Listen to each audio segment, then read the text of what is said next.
जय हिंद दोस्तों। आज हमारा जीके जीएस का क्लास होने वाला है। जैसा कि आप सभी का एग्ज़ाम सर पे आ चुका है, तो मैंने ट्राई किया है कि इसमें क्वेश्चन का स्टॉक थोड़ा ज़्यादा लेने का। तो आप वीडियो को पूरा देखें। और जहाँ तक है कि मैं एडिशनल इन्फॉर्मेशन बहुत ज़्यादा बताने वाला हूँ, तो आप अगर आपको अच्छा लगे तो आप नोट डाउन कर सकते हैं। तो चलिए पहले क्वेश्चन पे आते हैं कि भारत का राष्ट्रीय गीत किसने लिखा, यानी who wrote the national song of India. तो बंकिम चंद्र चटर्जी ने।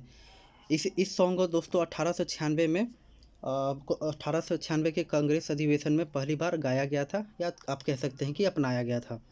दूसरा क्वेश्चन, महात्मा गांधी को राष्ट्रपिता सबसे पहले किसने कहा। तो महात्मा गांधी को राष्ट्रपिता सबसे पहले नेताजी सुभाष चंद्र बोस जी ने कहा था। हमारा राष्ट्रीय पंचांग कौन सा है। तो हमारा राष्ट्रीय पंचांग शक संवत है। राष्ट्रगान गाने की अवधि कितनी है। तो राष्ट्रगान गाने की अवधि 52 सेकेंड है। राष्ट्रगान को रविंद्रनाथ टैगोर जी द्वारा लिखा गया है, और दोस्तों इसे 1911 के कलकत्ता अधिवेशन में पहली बार गाया गया था। ये सब चीज़ें आप याद कर सकते हैं। रेडियो एक्टिविटी की खोज किसने की। तो रेडियो एक्टिविटी की खोज हेनरी बैकरल ने की। पेसमेकर का संबंध शरीर के किस अंग से है, यानी pacemaker is related to which part of the body. तो हार्ट से रिलेटेड है। मानव शरीर का किस ग्रंथि को मास्टर ग्रंथि भी कहा जाता है, यानी विच gland of the human body is called master gland. तो कौन सा ग्रंथ है, पिट्यूटरी ग्रंथि। और दोस्तों अगर आपसे ये पूछा जाए कि इंसुलिन किस ग्रंथि से सिक्रेट होता है, यानी कौन सा ग्लैंड से सिक्रेट होता है, तो पेनक्रियाज। और उससे भी आप ये कह सकते हैं कि मधुमेह जो रोग होता है, यानी शुगर रोग, आप कह सकते हैं कि मधुमेह का रोग जो होता है वो इंसुलिन का बढ़ाव या घटाव के कारण ही होता है। और एक क्वेश्चन आप आंसर बताएंगे दोस्तों कि जैसे कि इंडोक्राइन और एक्सोक्राइन, सारा ग्रंथि को बांटा गया है इंडोक्राइन और एक्सोक्राइन ग्रंथ में। तो कौन सा ग्रंथि को है या कौन सा ग्लैंड जो है जिसे दोनों कहा जाता है, यानी कि अंतःस्रावी और बाह्यस्रावी दोनों कहा जाता है, इंडोक्राइन एक्सोक्राइन दोनों कहा जाता है। कौन सा ग्लैंड को। कार्बन का सर्वाधिक रूप कौन सा है, सर्वाधिक शुद्ध रूप कौन सा है। तो हीरा जो है, यानी प्योरेस्ट फॉर्म ऑफ कार्बन है। एक्सरे का आविष्कार किसने किया। तो रोन्टगन महोदय द्वारा एक्सरे का आविष्कार हुआ। किस धातु का प्रयोग मानव द्वारा सबसे पहले किया गया था। तो मानव द्वारा सबसे पहले तांबा का खोज किया था, यानी कह सकते हैं कि उपयोग किया गया था। अंतरिक्ष यात्री को बाहर से आकाश कैसा दिखाई देता है।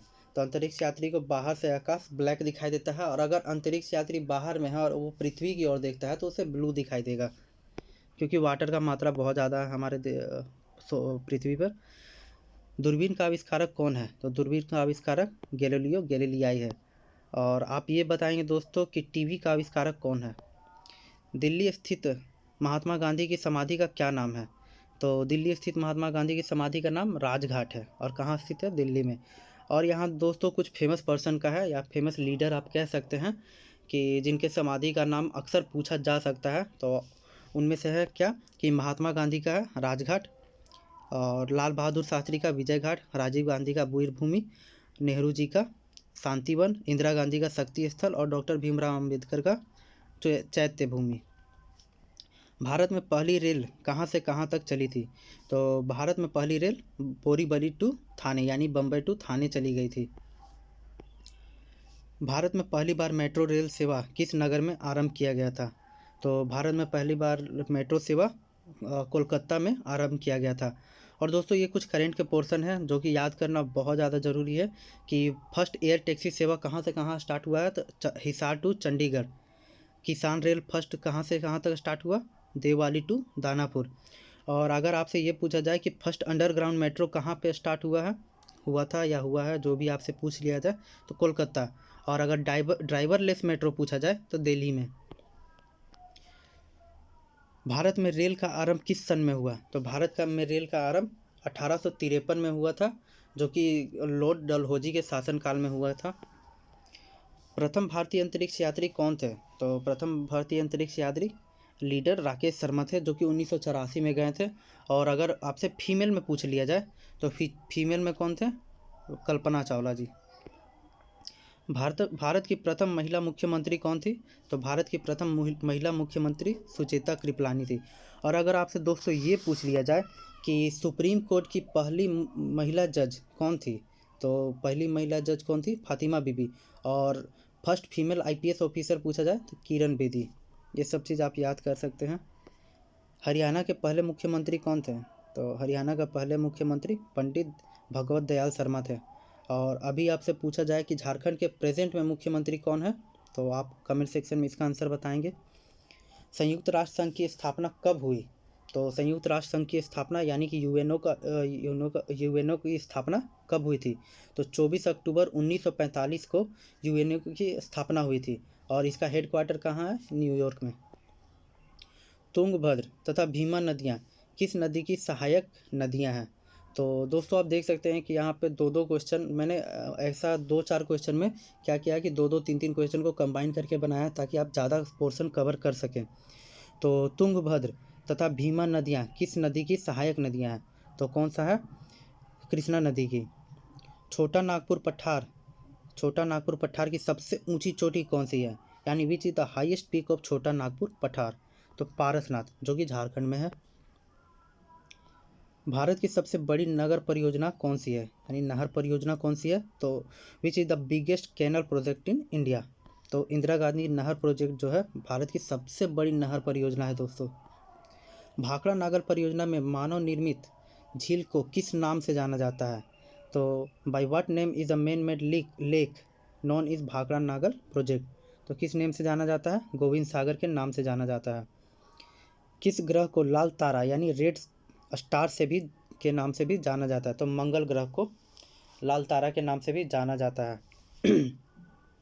और आपसे अगर ये पूछ लिया जाए कि मॉर्निंग स्टार और इवनिंग स्टार किसे कहा जाता है, यानी भोर का तारा और सांझ का तारा किसे कहा जाता है? तो इसे शुक्र को कहा जाता है, यानी वीनस को।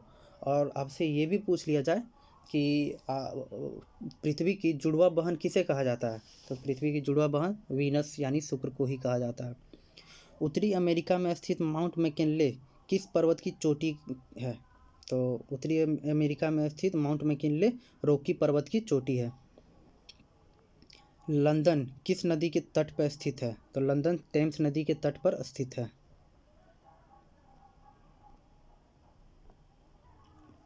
चलिए दोस्तों 27वें पे आते हैं कि भारत की सर्वाधिक गहरी खान कौन सी है?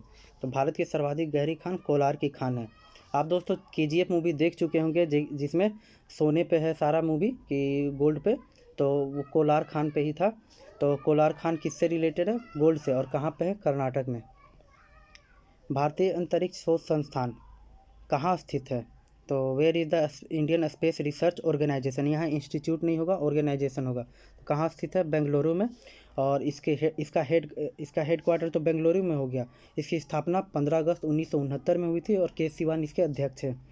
आप राइट डाउन कर सकते हैं। किस देश के घास के मैदान को पम्पास कहा जाता है?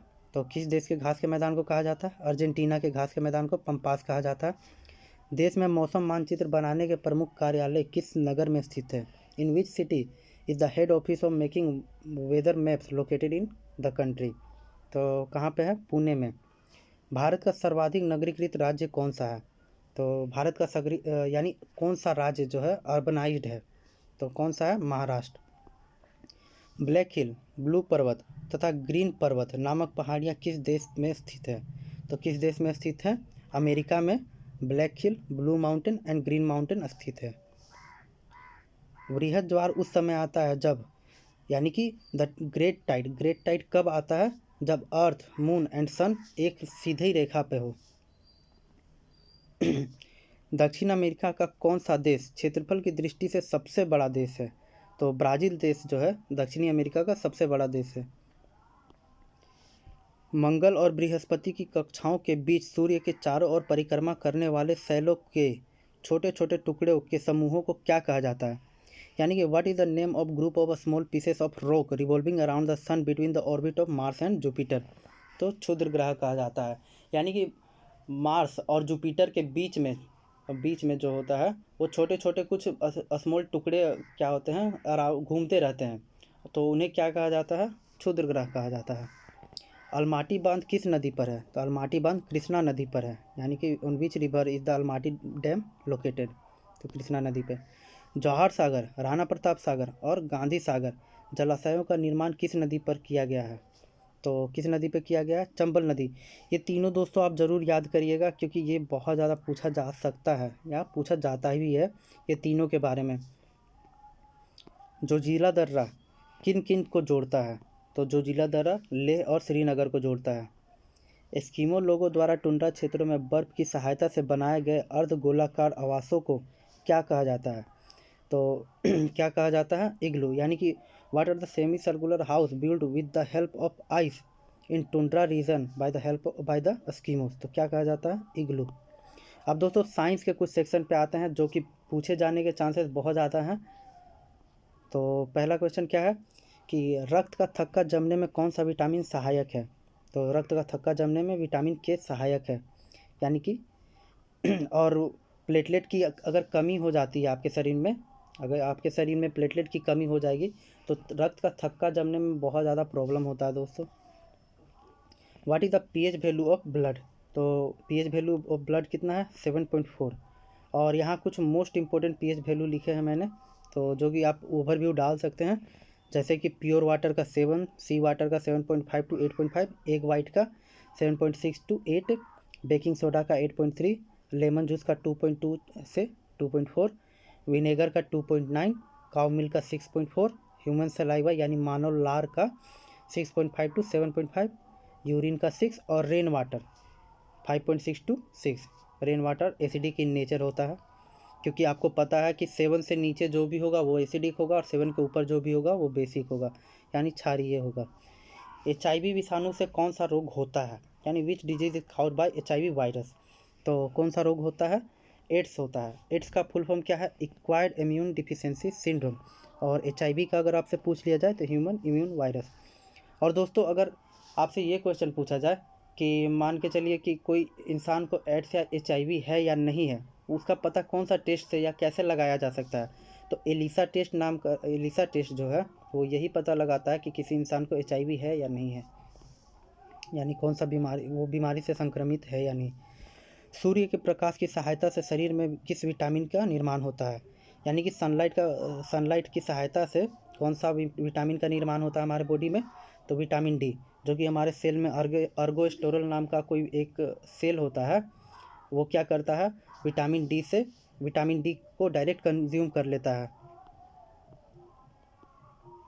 विटामिन अब दोस्तों कुछ विटामिन के साइंटिफिक नेम जो है पूछे जाते हैं, तो जैसा कि इसमें मैंने सभी के लिख दिए हैं, लेकिन जो हच करके दिया हुआ है, यानी कि ये जो दिया हुआ है इसमें आपको सिर्फ वही वाले याद करने हैं। आप पढ़ तो सब सकते हैं, लेकिन आप कोशिश करिएगा कि ज़्यादातर यही याद करें। जैसे कि विटामिन ए का रेटिनोल हो गया, विटामिन B7 का बायोटिन, विटामिन B9 का फोलिक एसिड, B12 का साइनोकोबालामिन, यानी। और ये दोस्तों बहुत ज़्यादा इंपॉर्टेंट है B12, क्योंकि इसमें कोबाल्ट भी पाया जाता है।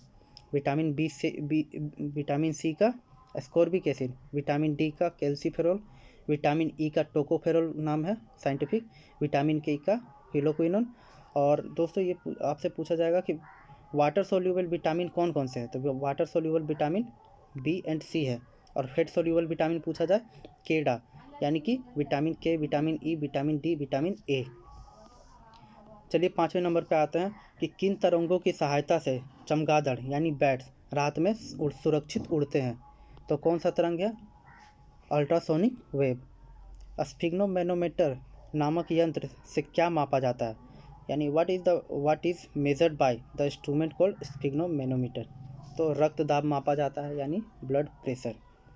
आप जितना इंस्ट्रूमेंट है, जो जैसे हो गया लैक्टोमीटर, स्फिग्नोमेनोमीटर, ये सारे चीज़, जैसे बैरोमीटर, ये 2-4 करके ज़्यादा है जो बहुत ज़्यादा पूछे जाते हैं, उन सबको आप याद कर सकते हैं। एनाटॉमी विज्ञान के शाखा में अध्ययन किया जाता है? यानी कि anatomy is a branch of science in which study of. तो क्या स्टडी किया जाता है? जानवरों की शरीर की संरचना के बारे में एनाटॉमी में स्टडी किया जाता है। भोजन में उपस्थित ऊर्जा को मापा जाता है, यानी कि अगर हम जो भोजन कंज्यूम करते हैं उसे किस चीज़ में मापा जाता है? तो कैलोरी में मापा जाता है। और ये आप याद करके रखिएगा दोस्तों कि powerhouse of the cell किसे कहा जाता है? माइटोकॉन्ड्रिया को। प्रश्न 9, सापेक्ष आर्द्रता को मापने के लिए किस उपकरण का प्रयोग किया जाता है? Which instrument is use to measure relative humidity? तो कौन सा इंस्ट्रूमेंट का यूज़ किया जाता है? हाइग्रोमीटर का। दूध का घनत्व मापने के लिए किस उपकरण का उपयोग किया जाता है? तो यानी कि which instrument is use to measure the density of milk. तो कौन सा इंस्ट्रूमेंट यूज़ किया जाता है? लैक्टोमीटर। चलिए दोस्तों, आज के लिए इतना ही, मिलते हैं नेक्स्ट वीडियो में। तब तक के लिए जय Hind and best of luck.